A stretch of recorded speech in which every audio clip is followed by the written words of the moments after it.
Good afternoon. We're ready to convene our afternoon session, panel 4 on longitudinal studies.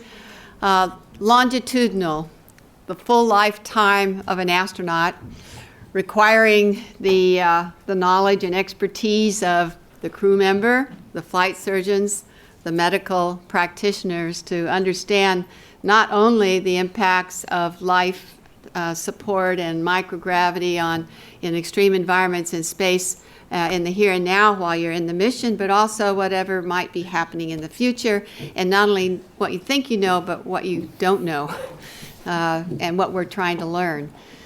So the longitudinal surveillance of astronaut health has been around for a while. Those of us who are astronauts participate in it, and as you'll hear a little bit later, even after we're retired, we are very much interested in the practice of LSAH and how we collect that data and use it.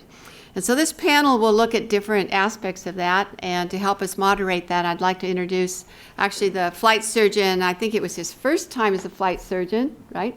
When I was back up to Norm Thagard in 1994, and our Shuttle Mir program, we were called part of 1A. There was only one 1A phase. We went into 1B with the next flight, and our first flight surgeons over there, Mike Barrett, supported me as the backup to Norm Thagard. You've all met Mike. I don't think he needs a long introduction, and so I'd like to introduce Dr. Mike Barrett. Brilliant. Thank you. Thank you. Okay, so thanks very much, Bonnie, and welcome to the panel on longitudinal studies. To start with, I'm not the right guy to moderate this panel. There's a lot of people who know a lot more about this than I do, and some of them are in the room, so I'm going to be really careful and just muddle along carefully. But I do muddle along as a consumer and a highly interested party and someone who's been rather invested in trying to bring some of these policies online. If you look at what longitudinal studies really are, and some of the questions that I've gotten, as Bonnie said, they really are lifetime of the crew member. It's not really constrained to long flights or long even training periods. It is really the holistic sum experience of somebody who has been exposed to this unique environment. If you go to the website, the Lifetime Surveillance of Astronaut Health, the LSAH, it is a proactive occupational surveillance program for the astronaut corps to screen and monitor astronauts for occupational-related injury or disease. And because this is administered within NASA, and I don't want to be too NASA-centric, there are international counterparts to all of these, but it means along with this health outcome data, we have direct access to the exposure data itself, the metadata that surrounds that environmental exposure. So that could be how much time in weightlessness, what kind of radiation exposure there was, exposure to acceleration loads, toxins, and whatnot that are unique to spaceflight. And because this environment is novel and I would argue serviceably but not completely understood, and a lot of the effects are long-lasting, and we'll talk about some of those, you can argue that you will never understand the holistic response to spaceflight unless you look in a strategic lifetime surveillance program. You really have to look for things that you know to look for, and I would say screen for things that you don't know what to look for, but do it system by system. But I would also say that the longitudinal studies program is not just long-term. When you look at what the LSAH group does, so much of the mail they answer is with short-term issues that pop up. Some that come to mind is we've had to look at white matter hyperintensities in the central nervous system. We've had to look at shoulder injuries, neuroophthalmic findings, as we talked about. And I would say that's kind of the bulk of this group's work. So it's not just long-term, but to do either of those, you have to collect data, and you have to do it in a meaningful way that's archivable, searchable, with standardized terms. And that sounds so easy. Jessica Kuhn in our audience, who's one of our worker bees in that, well, she's quite brilliant actually, knows how hard that really is. And we would sure like to expand what we do in LSAH on a greater basis. And that's one of the big challenges, is collecting the data in a comparable, standardized fashion. But again, back to the long haul, because I think that'll be most of what we talk about today. We have been doing recurring annual exams at NASA for a long, long time for retired astronauts. And a lot of that is an effort to capture some of these health outcomes, the medical outcomes over the decades. These have been fairly minimal, and they're not necessarily tied to a treatment plan for medical issues that could be tied to those spaceflight exposures. And I know in past years we talked about that, and that has really caused us some problems because it literally took congressional action to change that whole picture. And of course, participation was sporadic anyway in those annual exams. So recently, December 7th, Pearl Harbor Day, 2016, 114th U.S. Congress passed what's known as the TREAT Act. That's, by the way, to research, evaluate, assess, and treat astronauts. It's a horrible acronym, so it's not just NASA that does this, but this was House Bill 6076. This culminated an effort we started in the year 2000 when we got a recommendation from the Institute of Medicine to do a much better job of occupational surveillance in astronauts. To make a long story short, it took that long to get congressional language approved to put this, to literally to authorize NASA to do what it should have been doing for a long time. That actually started another year of mandatory evaluation, planning, and costing, to which we actually take back to Congress through the Institute of Medicine. And so only now are we in the early stages of implementation of this program. So I think we'll have some comments on that.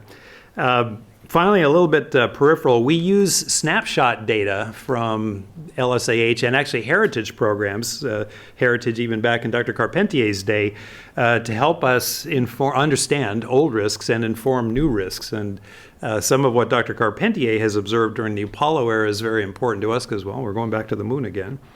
It has been a long time since we landed in the water. And I think we've shared with some of you, but in getting some of the Apollo astronauts together in 2007, their top 3 recommendations were don't land in the water, don't land in the water, and don't land in the water. And that's exactly what we're doing. Now, there's reasons we do that.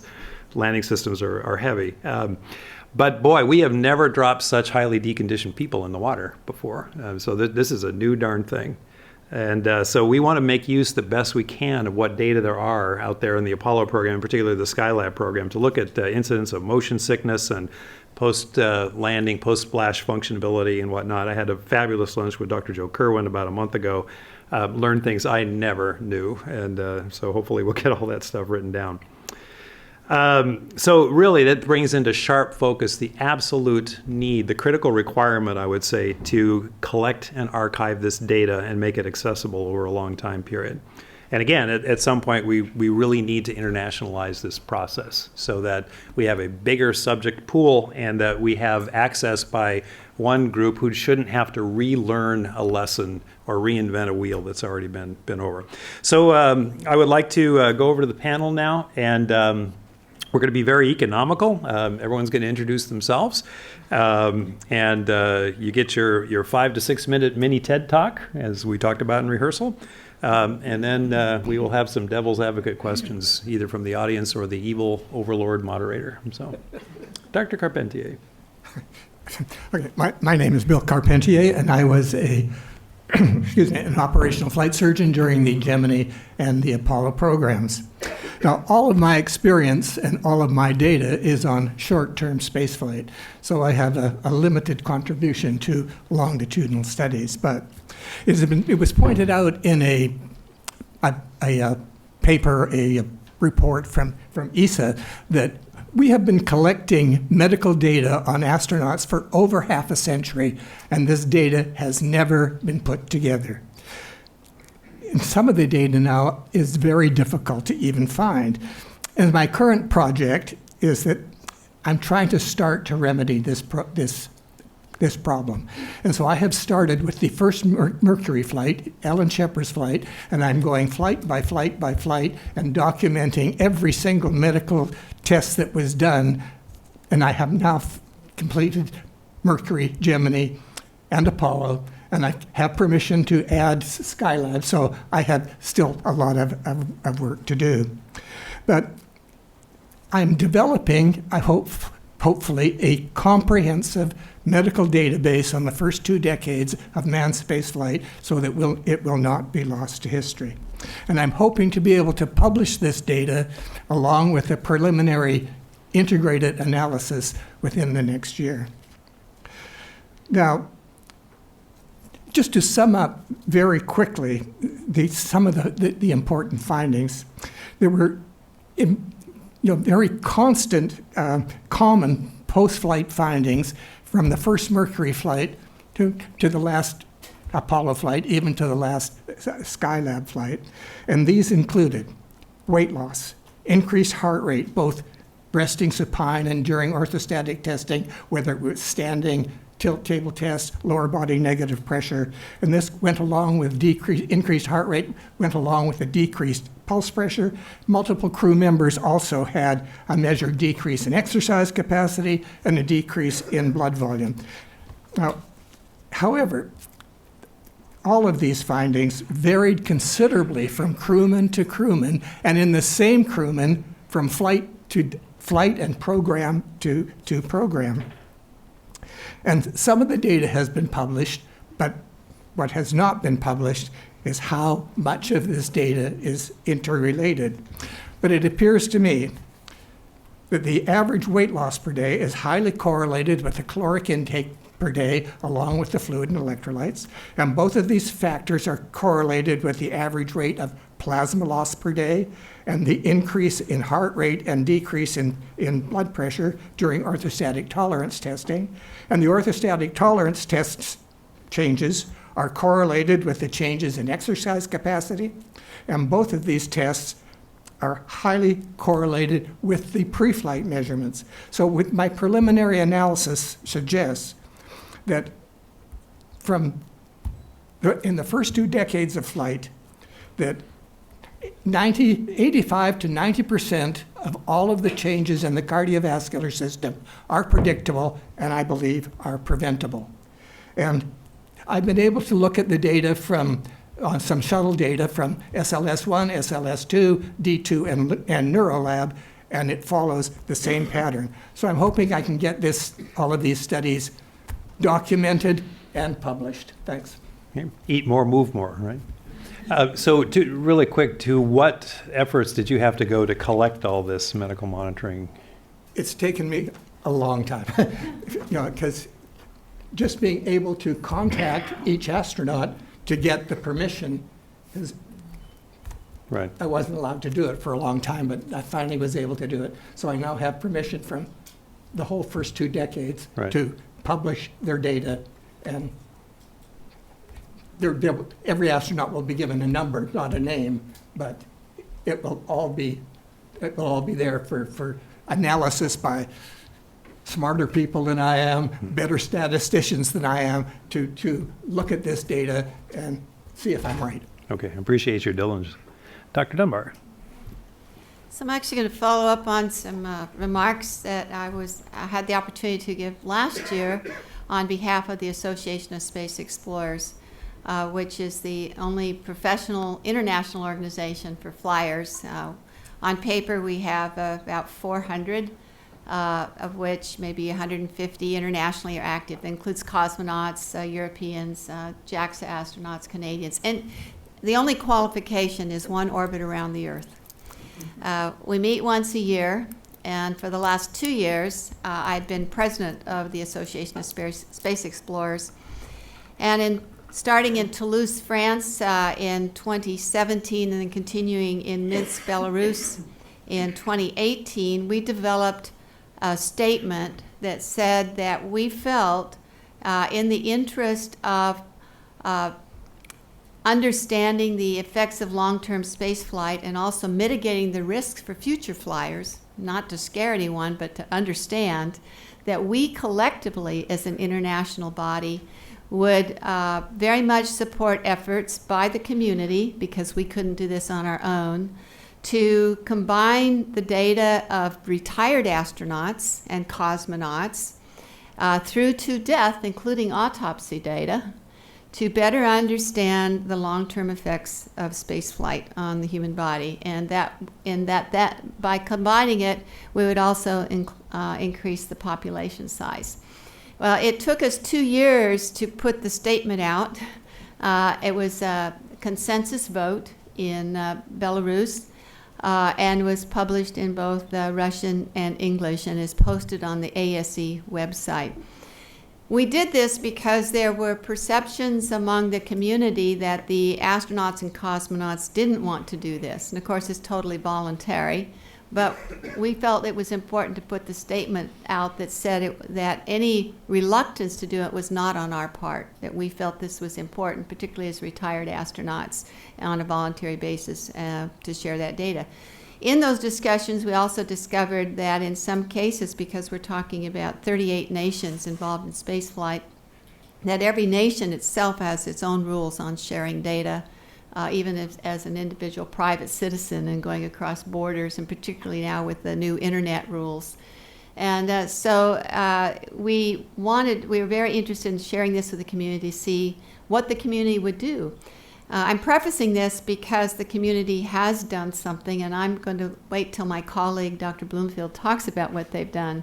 But just to reiterate that we, the ASC, and we're meeting next week in Houston, and several members of our Congress are here as well, we'll be talking about this on our own panel as well. We think it's important.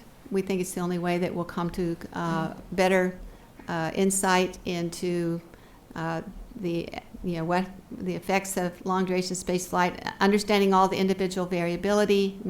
I heard earlier about other genetic predispositions as well, and we need a large data set, a large N to be able to start to dig into this problem. So with that, I'm going to conclude there, and then Dr. Bloomfield will finish chapter 2. Okay. Dr. Jennings. I thought I was off with this panel, but they drew me back in. Dang straight. And one of the reasons I went off, you've all heard the quote that a foolish consistency is the hobgoblin of little minds, and I think I probably said the same things last year. Opinion unconstrained by any scientific data. But I am actually shocked. From Casablanca, I'm shocked that after 58 years in spaceflight, all of a sudden we've come up with 2 new problems that we had never seen before in all those years. One is, of course, the SANS issue, and the other is vascular changes that will be discussed later on, and I won't get into that right now. But wow, that's amazing. I think part of that is, one, we're doing long-duration flights, which we didn't do for a long time. But the other is the sensitivity of testing that's come along. The ultrasound wasn't there for the early flights. It came in fact, in Scotland it started in about 1956, but in the United States we didn't start using it until the mid-70s. CT was in the mid to late 70s, and then the first MRI I saw was around 86. It was a cat, not a human, and it was in a scientific scientific area. And then genomics, which has been used in some of the more recent flights where we can track changes using genomics. But we have much better tools to find things, so probably some of that explains it. The exposure in spaceflight, which you're all well aware of, is really unique. We just don't get particulate radiation on Earth. We, of course, have micro-G, which is different. And then there's some episodic things like the lunar dust, regolith-type exposures, Mars dust-type exposures, unintended things like on a Apollo-Soyuz test project where 3 people get pulmonary edema from nitrogen tetroxide, or Apollo 10 where the crew breathes in fiberglass from the air, or the Mir where we had ethylene glycol loose inside the spacecraft. These are sort of unique type of things. And in my opinion, and I spent 25 years in flight medicine taking care of folks, as I say, that I'm really concerned about taking the optimum care of our crews. And the truth is, there just aren't very many.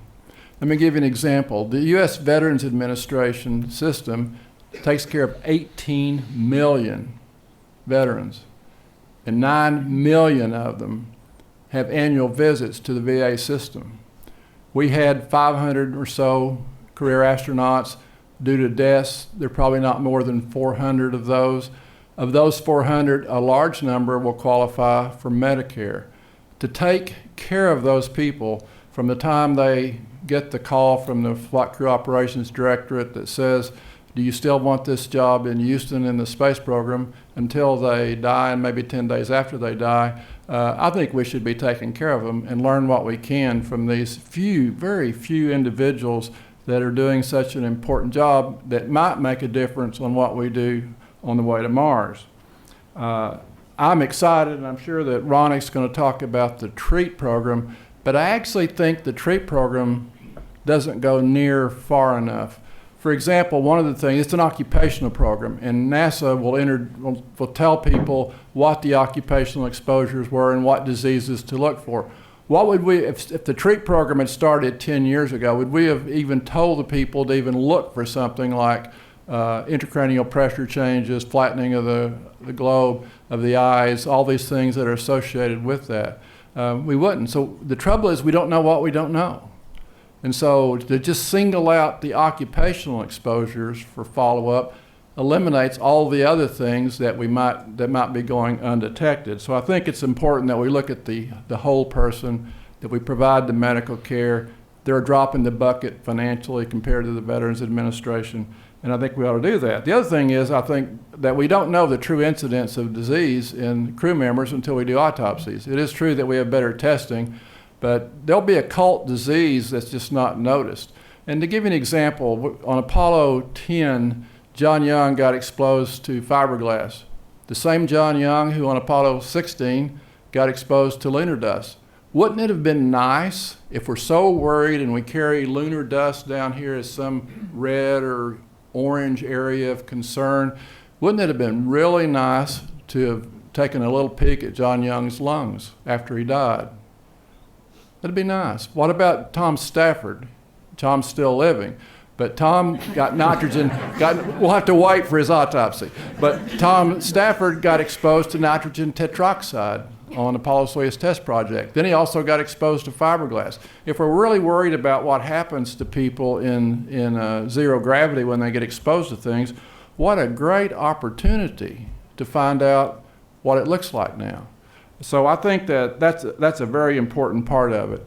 I briefed the autopsy issue to the astronauts. You probably heard me say this before a long time ago, and I reassured all the astronauts that having an autopsy will not have anything to do with flying status, and that they should not be worried about that. They're just going to either be cremated or put in the ground anyway. And this is a great opportunity to go from the time they're accepted to look for that occult disease, to look for those changes that are in the brain that we may not have ever noticed before. If we'd have done it, we might have picked that up on autopsies a long time ago. So again, that's the opinion, unencumbered by data. Thank you. Well, I'm sure glad you came back, because I wouldn't want to miss those comments at all, Richard. So thank you. Dr. Kuipers. Yes, well, my medical career started when I joined the Dutch Air Force on aviation medicine, disorientation problems with pilots. Then I joined the Research Institute for Aerospace Medicine, and then I could join ESA as a project scientist. And I like to, and after that, I was a member of the Soyuz TMA flight and Expedition 3031. I like to address two aspects dealing with this topic, and one of them is the fact that as astronauts we're always asked a lot, and I guess also the flight surgeons and other people, what's the benefits? What did we learn? What can we do in the future with it? What happens to astronauts? A lot of questions you get asked by the general public, and we learned already that there's a lot of naivety. A lot of people don't really realize what's happening up there. And when I worked as a project scientist, I worked with European and American scientists for life science research on the shuttle, in the Mir and ISS, and bone, muscle, lung, all the different aspects of human physiology. And that work is mostly on preparation, selecting experiments, preparing the experiments, the hardware development, baseline data collection, working on the console. It's all preparation and execution of the experiments. But then the other part comes, and that was one of the most difficult ones, to get the results back. The scientists get their data, they go to different countries. It takes years before they can publish on certain data, and then you have to try to get that information back. They forgot all about ESA in this case, because they are busy with their work, of course.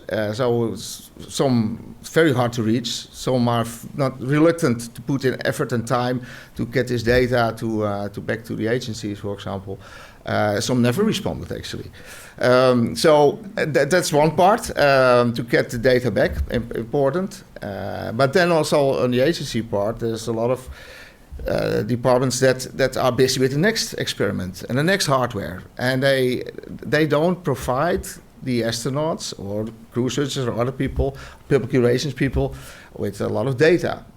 So it's always working on the future and not working so much on the past. And I think that's something that has to be missed. I think the astronauts should be fed with what's happening now, what's the results of all all the research we did. Of course, you know it from your own flight, but from the other missions.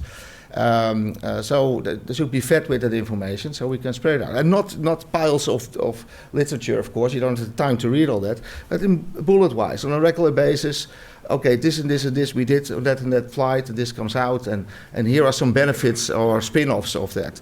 So that would be very, very useful. And the second aspect, it has to do with, indeed, with the longitudinal studies.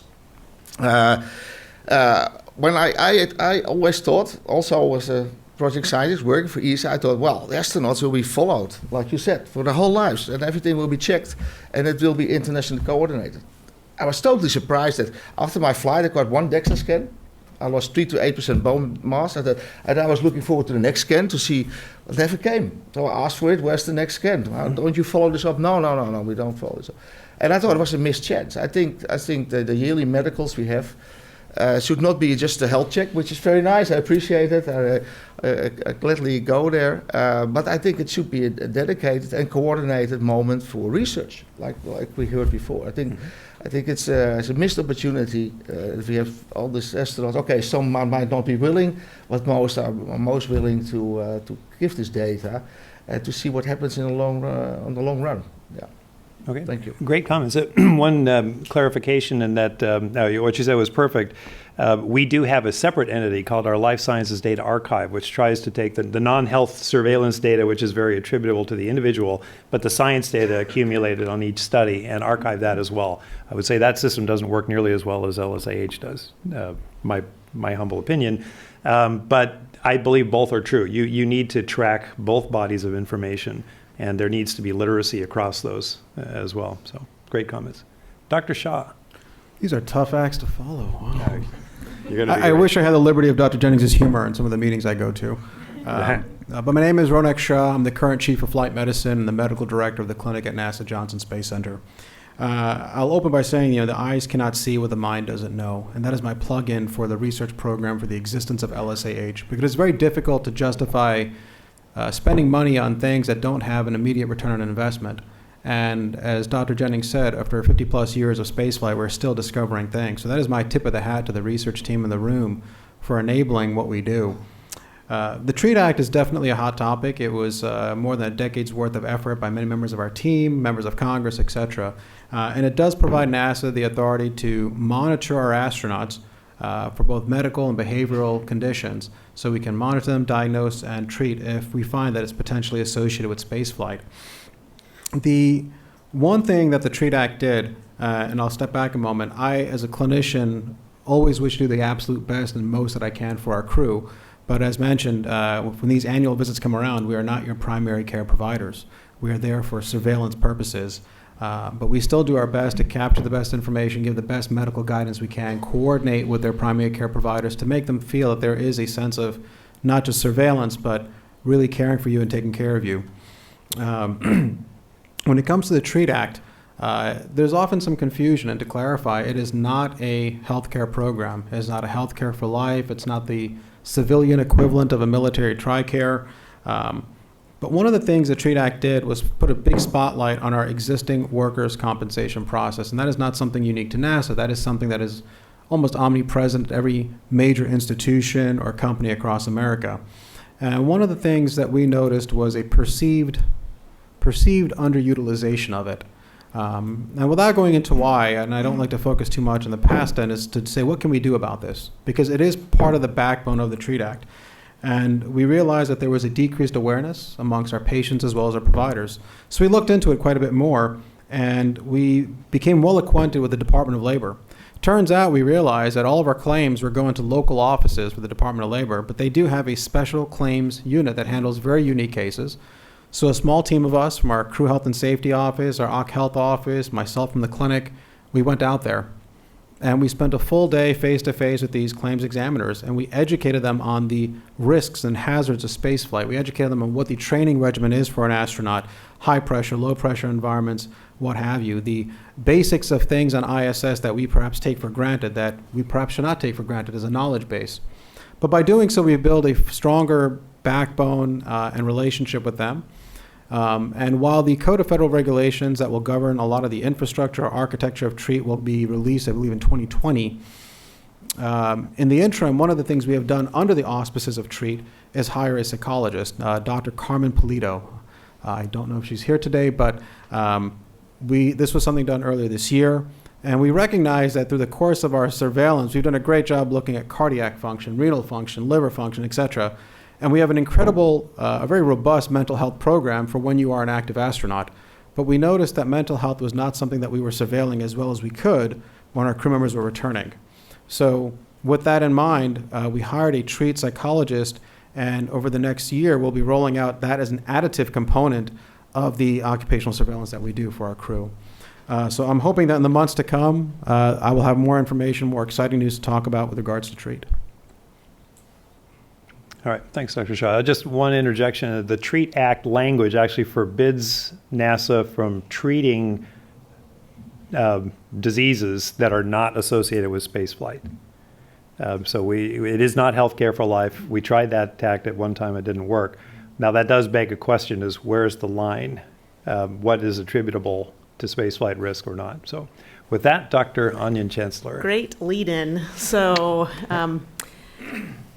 I will be sitting, so there's basically a TREAT board that will eventually convene to look at each of these cases of retired astronauts as they come forward with cases that may or may not be attributable to spaceflight, and that is our biggest question with a good portion of these.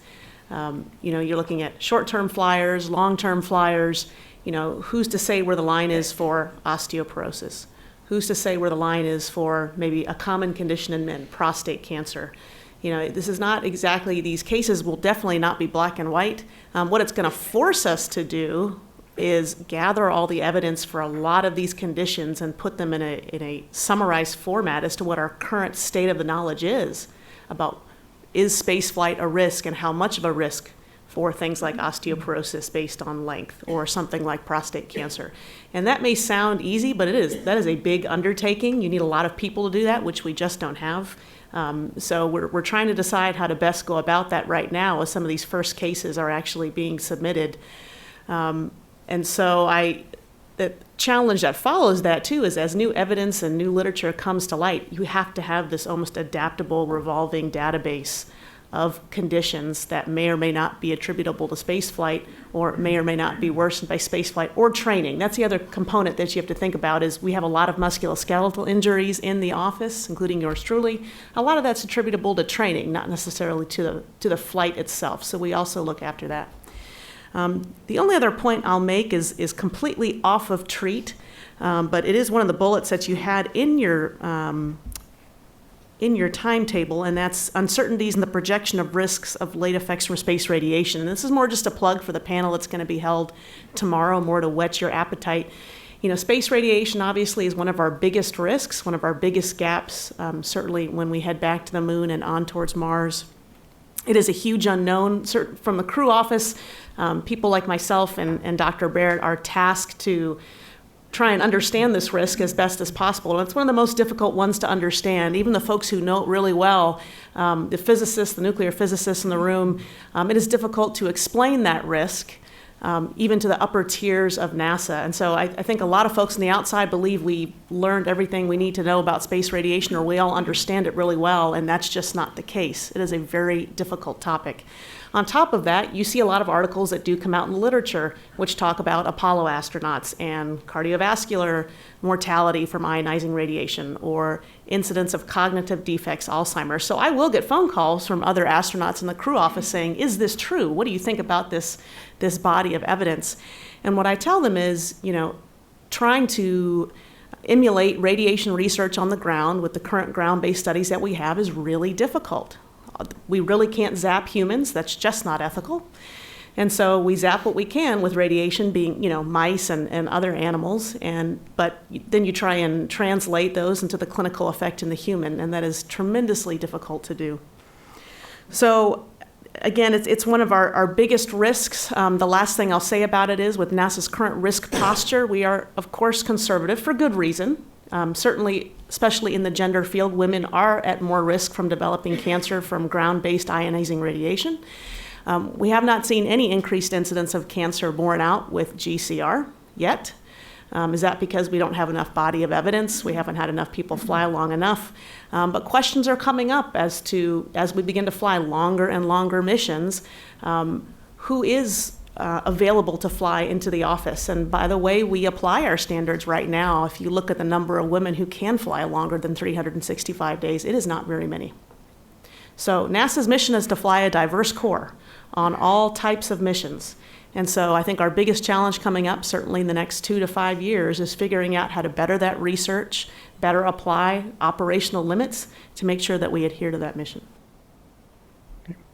And Dr. Bloomfield, I'll ask you, do you want to give all of Chapter 2 now, or do you want to save some until after the discussion? Well, let me start, and You go, girl. Maybe towards the end of the discussion I Okay. can add on. So, thank you.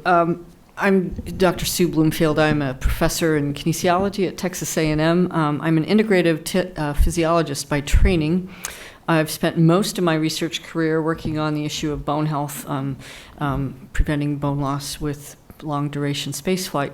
But over the last 2 years, my attention has diverged a bit, dating back to a conversation that Bonnie Dunbar and I had while serving on a National Academy Committee, CAMI, advising NASA's medical office on long-term issues for retired crew and what was the status of collecting not just the annual exam data, which is very important, but also the day-to-day physician visits, the hospital stays, serious diagnoses, and so forth. And we're very fortunate to have the LSAH, which is collecting a lot of that data on our American and Canadian crew. But we are hearing that this opportunity is not necessarily available to other international crew members. So that is one gap we have. So we started talking about how to meet that gap and some of the other challenges. Anyone who deals with our very decentralized, diverse medical healthcare system here in the States knows how complicated it can be to solicit data from your physician or from a hospital stay. And if I were a retired crew member and trying to get all that data submitted to the LSAH data bank, how complicated that can be. So we've heard anecdotal reports of, geez, this is tough for me to do, or I don't know how to do it, or some people, I didn't even know LSAH would accept these data. So we are hoping with a project at Texas A&M, Bonnie and I are co-PIs on this, to synergize with the LSAH program to address some of these challenges and the gaps, particularly with collecting data from international crew. And have developed a project we go by the name of RADAR, but it is the goal one of the key goals is to provide a secure and permission-based software platform to retired crew members. So that crew member, who's really the vector for all their personal health and medical information, can easily collect that data and then easily transmit it to LSAH, or if they're international crew, maybe another repository. So that's one key aspect of this project. We're also interested in collecting what we call real-world evidence, the data that many of us collect every day on our wearable technologies that can provide additional health information. So this focus on an easy and convenient means of collecting that data and transmitting it to a central repository and including international crew is really key. So we're working with an industry partner who is expert in medical data interoperability issues on digital platforms that might be selected for the purpose of collecting data of this sort. I think we've heard across the whole panel that we need more data. We need a larger N. Everybody who deals with epidemiology data knows you need to expand that N as far as possible to make any reasonable conclusions about what actually is a space-related condition. So the first step to more data is collecting that data. And we feel, as I'm sure everyone here does, that this is a precious resource that we really must act on aggressively to capture, including end-of-life data and clear prospective consenting mechanisms that assures we can collect those data.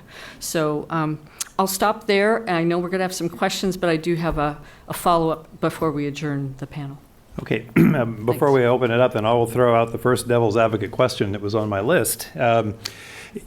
First of all, it's incredibly labor intensive to do adequate data analysis, as we found out. And I would say our LSAH group is the best in the world, and they're tremendously underfunded and understaffed. One of the things that's come up is that it's surprising how many people are supportive of collecting data, but when you ask for their consent to use it for science, basically for analysis, even if it's not attributably used, it's amazing how many people say no, or that we cannot get a hold of to consent. So a question we've been wrestling with is, given that we have a large enough population now, is it ethical to do a population-based study without consent, knowing that it's not attributable? There's no reasonable risk to identity.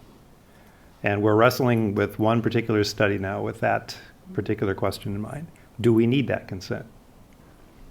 And I'm not looking for a yes or no answer, but I would like some thoughts. Under the guise of more occupational surveillance or pure research?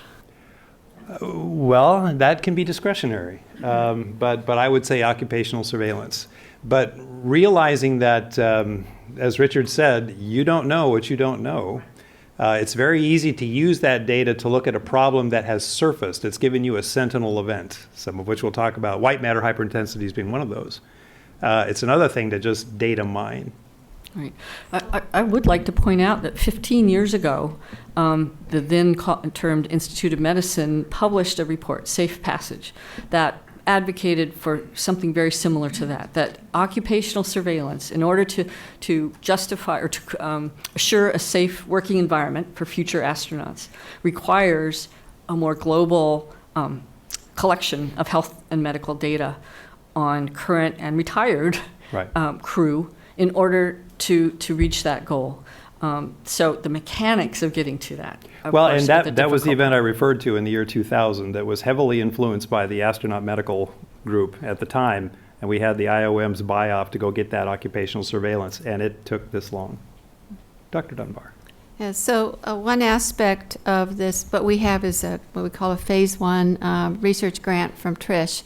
It's a feasibility study, because we're talking about an international cohort, and the structure we talked about was informed consent. But I'd like to point out, because on my executive committee was Dr. Kuipers here, and we crafted these statements in both English and Russian, but it was a consensus, 100% of 100 delegates, about 100 delegates, I think, that said, yes, we want to proceed. It would be informed consent. But there are also international laws, and we need to understand what they are. They may not be able to give a group consent, but we need to know what the road bumps are. But I think the point is that we need to have the sense of what the mission is and the goals clearly identified, and not let the structure and the bureaucracy of what we think is going to happen drive it to the ground. We've got to find a path forward. And I might chime in here a little bit.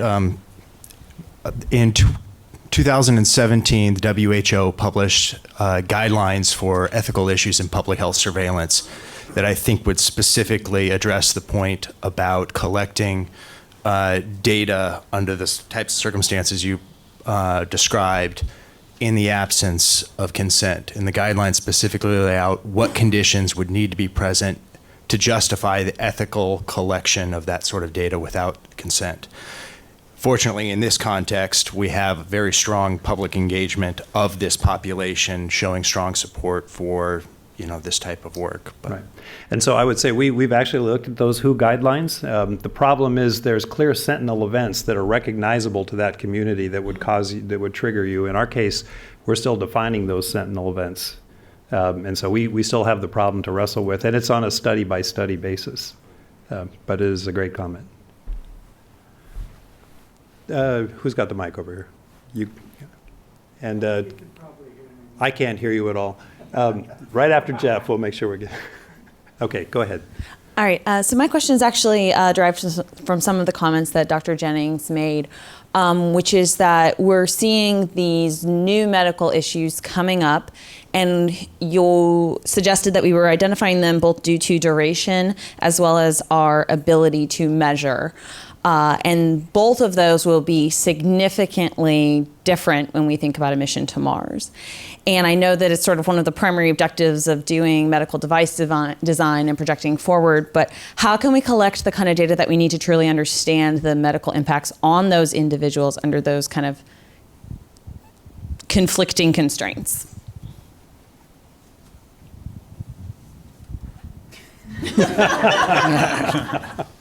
You have to realize I'm ops, not science.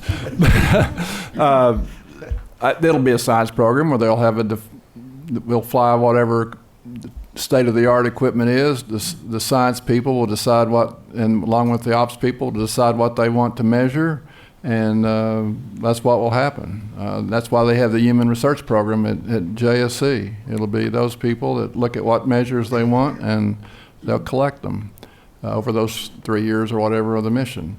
We will also partner with them, and when we find something that needs clinically treated, or we can use that equipment to make a diagnosis or whatever, we'll cross over and use their equipment.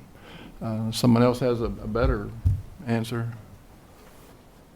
Again, we find big things have been right under our noses for a long time. Now you're going to add a whole bunch of brand new factors. We're going to find big things again, and trying to be ready for the next big thing. That's a big question. Dr. Jones, then Jim Voss, then I need the microphone taken up to Dr. Salwin, if I can. Comment first for Dr. Jennings. I agree with you 100% about the autopsies, but it's a lot more complicated than you think. We were trying to get the autopsy for P. Conrad, for example, who had a motorcycle accident in California. The local coroner said, no, you don't have jurisdiction, we do, and no, we're not going to do a full autopsy. It's not indicated in this case. So it's complicated because the crew doesn't always end up back in Houston at the time they expire. Okay. I know exactly what you're saying, but right now we're getting 0 autopsy reports. I think we can come up with a system where we can get some autopsy reports. Yeah, and this is going to go back to the question then to Dr. Shah about the military model versus what we have at NASA now, because General Schmidt and Dr. Pinkston talked today about how the military works and how we have, not only are we the surveillance doc, but we're also the PCP, not only for the crew, but for their family, and we have the VA system so that they do have health care for life. Why doesn't NASA have a similar system for astronauts? I mean, we take care of these military members throughout their career, not just while they're serving in active duty, but long afterwards through the VA system. And we should have something equivalent for our crew, because that's the way it used to be. And we were like that at NASA even when I first started, but we're not like that now. And why has it changed? If I might make a comment as a civilian astronaut, because those of us who are civilian astronauts and retired have shared some notes that we don't have equal care when we're retired to the military. My brother-in-law is retired Navy captain, and my sister and their kids still get medical care at the naval bases. And for many of us who are civilians who spent 30 years in NASA, and that was our primary care physician by mandate, we weren't allowed to go to outside doctors. We were released into the community without a PCP, and it's been very difficult for many of us to find one. For myself, I found several that would like NASA grants and look at me as the venue to get that. Or have referred me to groups where every time you go in for a 15-minute visit and you tell them that all 30 years of your records reside at the NASA Johnson Space Center, their eyes glaze over and your 15 minutes are up. So I think we need a better answer if we're really serious about us being able to even share the data. Dr. Salwin. Mike. No, we hear you. It's okay? Okay. With respect to whether you require informed consent, and I did a lot of this stuff for several years, and the key thing always was in the past, unless something's changed, is it hypothesis-driven research or not? If it is, it requires informed consent. If it's not, as what you're describing is not, it shouldn't, and particularly if you can't identify subjects. Right. I mean, we've certainly had those exact discussions, and again, I find that the line between what is occupational surveillance, because you have sentinel events that push you that way, and what is science in another person's interpretation is often a very fine line, and that's something that we end up wrestling with a lot. Like, what is a sentinel event? So, for instance, I'll use white matter hyperintensities as an example. We had evidence from our Air Force counterparts at Wright-Patterson Air Force Base that high-altitude chamber technicians and U-2 pilots were showing up with a certain MRI finding, basically showing some echoic or some hyperintensities on MRI scans. Now, did they correlate with clinical findings, and did they correlate with exposure? Well, the answer probably yes, maybe yes. But then there was an immediate question as to whether we in the astronaut office had anything similar. Now, we don't have quite the hypobaric exposures that they do, but we started looking, and guess what? We started finding them. Now, they're also an index of aging. So twigging out, first of all, what is the normal incidence of white matter hyperintensities in the normal population? Because asymptomatic America doesn't come in to get MRIs to see what their white matter hyperintensity burden is. So that was one where we really had to go back and look at whatever data we had. It was either incidental or decide if this was a sentinel event that would cause us to start surveilling a little bit further. Am I doing this okay, LSAH guys? Okay, so that is one of those things that would trigger what some people would say is hypothesis-driven research. The null hypothesis, there's no difference in white matter hyperintensity burden in astronauts versus normal population, design a study. Some would say it's occupational because the Air Force found issues. Mike, I'd like to jump in for a moment, directly respond to comments from Dr. Jones and Dunbar. I think many of us feel very strongly that we would like to provide long-term primary care services to our crew. Unfortunately, the infrastructure is not there now. I'm not in a position to comment as to why it is not there. This is long-standing. I can tell you that I do feel conflicted sometimes where if you have a former astronaut living in the Houston area, we would like for you to come back for an annual surveillance exam, but if you find something, sorry, cannot treat you, please go to your PCP. I struggle with that. And I personally, this is just my personal opinion, I guess I'm on the record now on YouTube forever, but I think it would be nice if we had the ability to provide that level of service for at least people who are local to us geographically. I do think there are some challenges in being a primary care provider for individuals who are not local to you. I would have a challenge doing for, say, someone who lived in Chicago or Denver or Miami. You get the idea.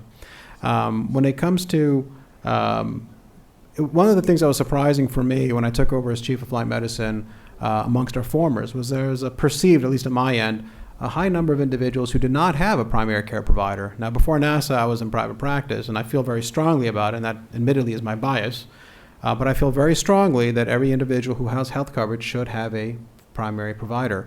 And if you're healthy, fantastic. This is the best time to find one. For those who come through without one, and my records will reflect this, I advocate very strongly, and I will offer my assistance to help you find one. And I also offer that piece of if and when we do find one for you, I'll personally pick up the phone, and I have done this now on more than one occasion, talk to that new provider and say, hey, I have a patient who you have not met yet. This is the backstory. And we'll talk after hours in the evening. And I say, here's the backstory, do the internist rundown, high-level points, and I'll have my staff fax over all the records or send them all over to the patient. The patient can bring it. But the whole idea is we're trying to emphasize the continuity of end-to-end care. So I want individuals to realize that we do care about that. We do advocate for it, and we are trying to put that into effect. But again, the biggest barrier in my eyes is the individual wanting to have that. And if you want it, we will help you. Okay, I think I saw the microphone. Jim, sorry. Is short-term memory a problem with that white matter stuff you were talking about? I wasn't one of the guys. I have several comments. I have a couple of comments, if I may. The first one is I'm appalled that anybody doesn't allow their data to be used for any purposes at all. And I'm shocked, and if somebody in here doesn't do that, come talk to me later and I'll convince you should do that. We're blessed was such a good life experience that we owe our nation, the future of spaceflight, and everybody else, the data that has already been taken on us. And it just doesn't matter to me if somebody looks at blood that was taken from me 10 years ago and finds something good, it'll help. I just can't express my disappointment if people don't allow that data to be used. Understand. Thank you. I want to thank Dr. Shah. I heard something really, really nice there. I've had annual physicals for over 35 years here at the Johnson Space Center. I continue to come back for those. For 20 years of that, I was active, and you, Richard Jennings, and other doctors in this room were my primary health care physician, and I got really, really good care. When I left, I got really good care for a couple of years. Then the management changed and the philosophy changed, and it became, well, thanks for telling us about that medical problem that you've saved up the whole year to tell us about, but you got to talk to your personal health care physician about that. The first time I heard that, I said, I thought you were my personal health care physician. And I went home feeling really bad. I had no answers to medical questions that I had that were not that hard. You guys probably could have told me, but you weren't allowed to anymore. And I went back and I said, I've got to find a personal health care physician. I didn't know how to. I'd never had one. I was in the military, then here. I was always taken care of medically. I didn't know how to do it, and I was lost, honestly. I didn't know what to do. I asked my administrative assistant what she did for a doctor, and she gave me his name, and I called him, and that became my personal health care physician. That's how I found one. I just didn't know what to do. I know that the TREAT Act is intended for things that are caused by spaceflight, and I don't care if you pay for my health care for the rest of my life. I, like most former astronauts, have reasonable health care, and I can be taken care of. What I want is someone to hold my hand when I'm scared and I have something that's wrong with me. I want someone like Richard Jennings, who took me in his truck and let me lay down on it because I couldn't sit upright, to go get it was a spinal tap or something like that. It was some medical procedure he knew a lot about. But he took me in his truck and had it done, and he held my hand during the whole thing. And Dr. Steve Hart went when I was having back surgery, and he held my hand, and he was there to watch it, and it made me feel really, really good to have somebody that I knew that understood my background experience, cared about me, and was going to help take care of me. And it doesn't cost any money to use the current people that we have on staff that are flight surgeons and care about the crew members. It doesn't cost any extra money. You don't have to give me my flu shot. That costs money. But you can give me medical advice and medical care and hand-holding and the things that really mean a lot to us. And maybe that'll help with even getting the medical people to say, okay, now you can use my medical data because you are still caring for me and helping take care of me. No, that is a great comment. I would say that we are treating TREAT like step one. We're not done. But each of these really requires congressional action, and distilling those comments into, what's that? You can hold my hand. Okay. Well, Richard can hold your hand. But really getting these comments together and getting an airtight story is what we're going to need to charge the hill again. So I'll comment. I can't say when or who because, again, this will be forever on YouTube.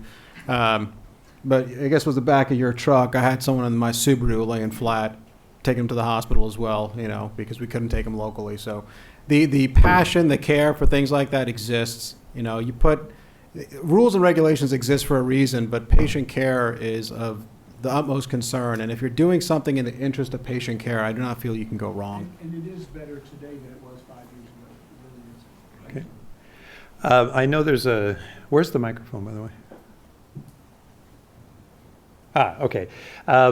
Heiner and then Ronnie, and then I want to address another question, is that we're about to start flying a totally different population, the commercial spaceflight population, non-professional astronauts, or some in this new widget of commercial astronauts. And they will have issues. They will have a probably broader aspect of medical problems, if you will, when they fly, and most likely they're going to fly successfully. But they will also generate a database, if you will, that could be extremely useful to, again, inform the overall response to spaceflight, something that could be, I think, very useful to us in the existing human spaceflight community, and very useful to them because it gives them a channel to know what we already know. So I'd like to get some thoughts on that, but first let's start with Einar and then Ronnie. Thank you. I was just going to jump back to that consent issue. I think it's really inspiring to hear the willingness, and that's what I also heard from Bonnie in describing the retired astronauts. There's a willingness like we see in healthcare of people who want to share their data for the benefit of others. And the friction comes in actually aggregating those disparate data streams, even in regards to getting a comprehensive picture of their own care. The other friction comes in the consent process and the issues that we have around that. So this vehicle that Sue was describing, this personal software platform that's secure, is also meant to serve not just a data acquisition feature and facilitate, because the person's the vector. They're going and generating the data at all these different sites, but they're also the one who has to give consent. So it's a vehicle to give secure consent as well, and permission-based in terms of what it'll be used for. So consent to actually acquire the data, put it in this platform, transfer it to the users, such as LSAH as the primary user, but then in addition become a user group so that you can reach out to them for consenting for individual studies that may arise later. So it's meant to be a vehicle for that as well. Okay, thank you. Dr. Cromwell. Just a comment, and I'd like to add a little bit to kind of the discussion around the TREAT Act and tug on something that Sue Bloomfield said, and that was the need for more data. I think one of the things that perhaps doesn't get talked about with regard to the TREAT Act is prior to TREAT, we could not, NASA, we could not collect and utilize health data from our former astronauts because we didn't have a mechanism or a vehicle to do so. We had to rely on former astronauts to volunteer their medical data so that we could then, archive it and utilize it for analysis. So what the TREAT Act does for us, and I realize that it's not perfect, and as Mike, as you said, this is like step one. Right. But what it does for us, and I think this is huge, is it allows us to collect, store, and utilize the data that come from monitoring, diagnosis, and treatment for our former astronauts. And we couldn't do that before. So we will get more data, and we will store it and handle it appropriately and get the, certainly the proper consents to use it. But we will have more data at our ready access because of the TREAT Act. Okay, very good. Okay, very good. So I want a couple of words from the panel as we've actually approached some of the commercial spaceflight entities before about getting some operative medical information on everything from suborbital to orbital flight folks. If they go to station, they're going to be examined. Richard knows very well. We've flown 7 spaceflight participants, tourists, if you will, to the ISS, and I forget how many, 3 or 4 of those had medical issues that ended up leading to publications about the waiver process and what it took for us to get well with them flying on these vehicles. And that was a tremendous source, really, of information in a very small N population. That was a very controlled environment. When you go to industry who is not going to station, they are very threatened with the idea of collecting any data because they're trying to protect their industry and they don't understand if this will work for them, how it will work for them. Mostly they see that it could work against them. So do you think we should reach out to commercial space entities and try to come up with a common database? And how should we do that? Let me say a few words, Mike. We've worked up 16 spaceflight participants that plan to do orbital flights either through the Russian program or commercial crew. As Mike mentioned, 3 of them, we've published their complete data in the medical literature. We feel pretty comfortable talking about those. We haven't asked the others, but we have compiled the data from all of the other 13, and we presented it yesterday, in fact, over at Baylor. I don't present it in a forum where it's being videotaped or whatever, because there's we're up to 16 now. That's pretty good. It's a little hard to track. Since we only have, out of the 16, 5 are women, 11 are men, we don't talk anything about gynecologic or urologic, reproductive things because the numbers are fairly small. In general, though, the commercial spaceflight participants have been great at being willing to use their things to help people come behind. And we've published also that Richard Garriott, for example, participated in 7 different experiments for NASA and the international partners and conducted a large number of experiments on his own. They've all been very good at participating in the experiments, but we've only done 16. Interestingly enough, 13 of those were not from the United States. Only 3 were born in the United States out of those. Even Richard Garriott was born in England. And I think it's a great. I think almost commercial spaceflight participants should be required to have medical problems when they go into space. and the truth is, they're not crew members. They don't have critical functions. They're only going to be up, right now the design reference mission for commercial crew is 30 days or less. No one's invested a lot of money in them. They've invested money. And you can take a little more risk with someone like that.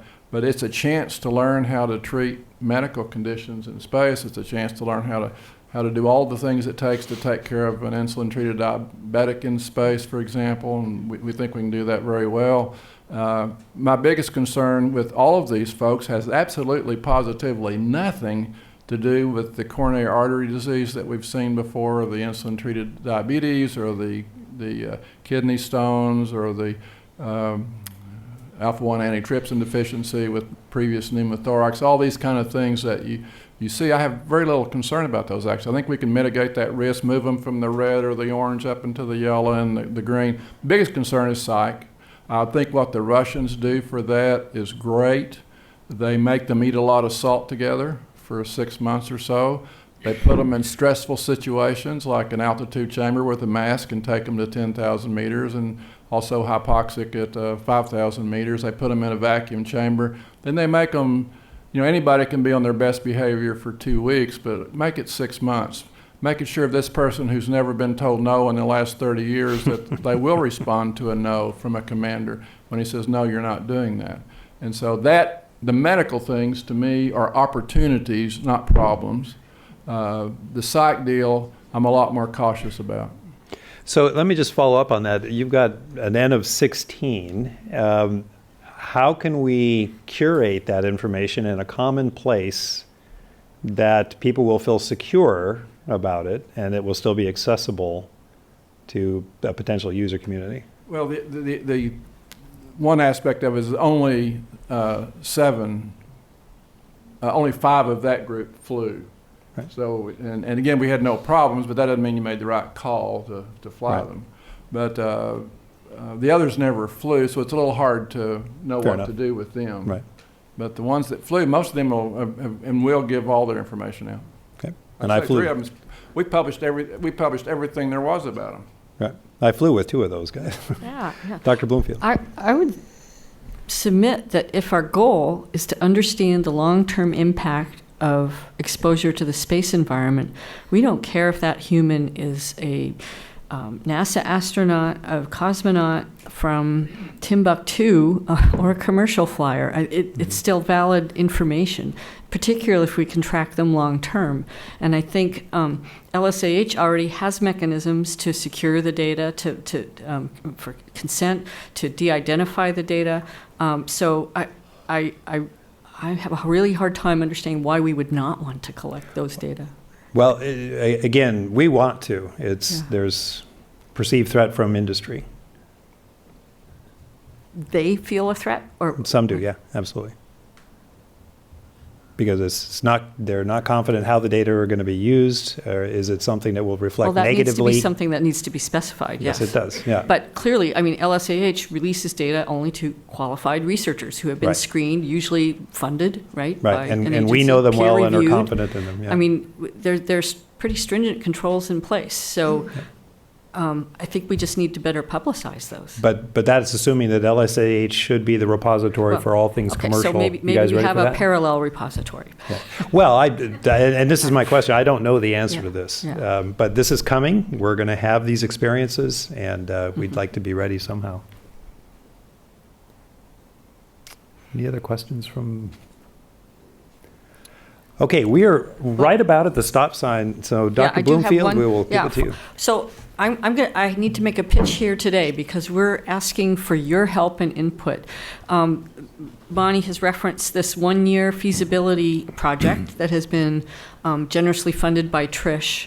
And a key first step for us in this feasibility project is getting input, both from retired crew, but also other stakeholders, flight surgeons, space agency managers, LSH personnel, biomedical researchers, anybody who has worked with crew members, especially retired crew members, for your input about some of the perceived obstacles or problems, particularly to help us shape, and with our industry partner, to help inform the selection of the most or the best electronic health platform that could be used for collection of medical and health information.